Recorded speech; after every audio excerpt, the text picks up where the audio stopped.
Going back to the story we just had the film on there, we're joined now by the author and journalist Kate Welsh. Welcome to the programme. Recent free speech rankings survey by Spite said that 94% of UK universities have censored free speech in the past year. Some have no platform, people like Germaine Greer, Roger Scruton, and a human rights activist called Miriam Namazi. Are you happy with that? I don't believe it's censorship.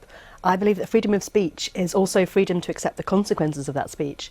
And if that means that certain institutions don't want to promote or give you a platform to say these things, then you have to accept that.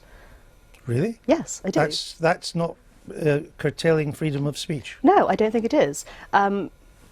People like Germaine Greer. But you've just taken away the freedom of these people to speak at the university. They can speak wherever they like, but freedom of speech is not freedom to be invited wherever you want.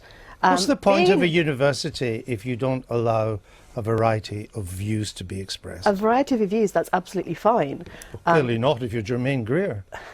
I think if students are being asked to pay increasingly higher fees, and I think that if they object to people like Germaine Greer, Julie Bindel, Milo Yiannopoulos being given frequently pretty hefty speaking fees themselves and being given a platform at their university, then I think they have a right. Julie Bindel doesn't take fees for that. Julie Bindel does not take fees, and she has worked for 30 years raising awareness of violence against women and done so, you know, thanklessly, and for her to be barred from universities simply because she has a different view to you or some of the people in that university about transgender issues is a disgrace, as it is with Peter Tatchell. Hold on, let to say that they're getting money for it, it's absolutely legal. Kate Welsh. I think Julie Bindel has done some fantastic things for women's issues. I will not decry that.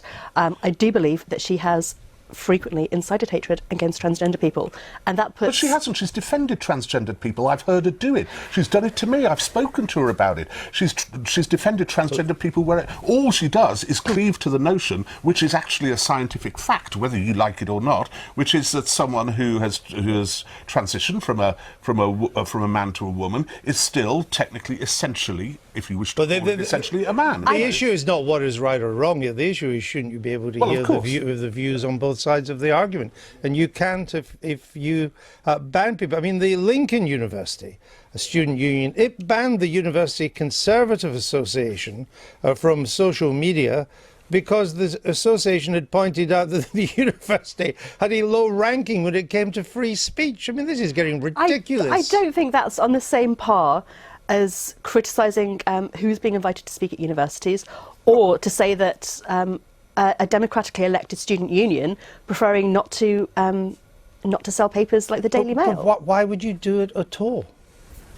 Why are you scared? I'm not remotely scared. Well, no, I know, but isn't a university exactly the place where there should be this cross-fertilisation of ideas, of political opinions, a breadth of informed opinion, of contentious opinion, of things which you might find difficult to accept and things which I might find difficult to accept? That's what we should have at universities. Surely that's the point of it. But freedom of speech and freedom of expression for minority groups has traditionally been oppressed or made difficult to access by people who criticise their ability to exist, like Julie Bindel with trans people, Milo Yiannopoulos. She doesn't criticise their ability to exist. No, we've been around that. We've been around that. Yeah. The principal at issue here is not the rights or the wrongs of any of these issues. It is that the university, if you're lucky enough to get to one, is one of the few times in your life when you can go along and hear every view under the sun.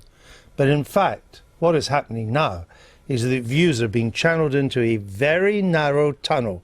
And if you're outside of that with your views, you don't get in. I think it's a very exciting time to be a student right now.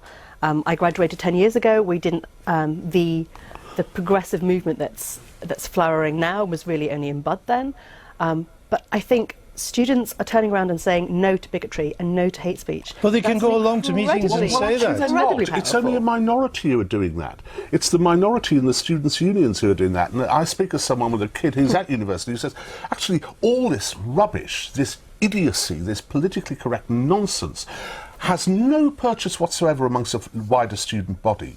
It has a purchase only amongst the perennially active, amongst the political groups within there. And don't forget Who are as well, generally Andrew, people from oppressed groups. Please remember that. Is it Universities have always been a safe space for straight white men. What we're seeing now is an increase of levelling the playing field for other voices to be heard, So and that what will about- mean No, you're stopping other removing. people's But that voices will being mean heard. removing the platform from one person and giving it to somebody else. City Well, so a gay University? woman, you remove it from a gay woman. City University in London, which runs a well-known journalism course, voted to ban the Daily Mail, the Sun and the Express. What's the point of that? Nobody, you don't have to read these papers. Why would you ban them? When you're on a journalism course, that's fabulous. I think Is Daily it Mail ju- and journalism don't always go hand in hand. At No, the that's moment. your It's one of view. the most That's successful just your newspapers in view. the That doesn't world. give you the They're right they're to not vote for preventing banning their them. students from buying it anywhere else. They're saying in this specific. Campus, In a specific where campus. people are studying journalism. I mean, if you don't like Daily Mail journalism, I perfectly understand that. Journalists should know what, in your view, is a bad commercial- journalism. It's a commercial boycott. It's perfectly acceptable. You have to remember as well, Andrew, that it's not just the students. There was the Adam Smith Institute report recently, which suggested that I think it was 85% of university lecturers tended to the left, were liberals, tended to the left. Sure, but that's always So- been and, the case. and so, That's well, no, it hasn't regularly always the been the case, case. pretty much. Back in the 60s, they did this comparison. It was something like 60%. So it's still a majority, but nothing like the hegemony within those universities now is all from this sort of left, liberal, censorious, intolerant and authoritarian... Well, that's your view, I suppose, as well.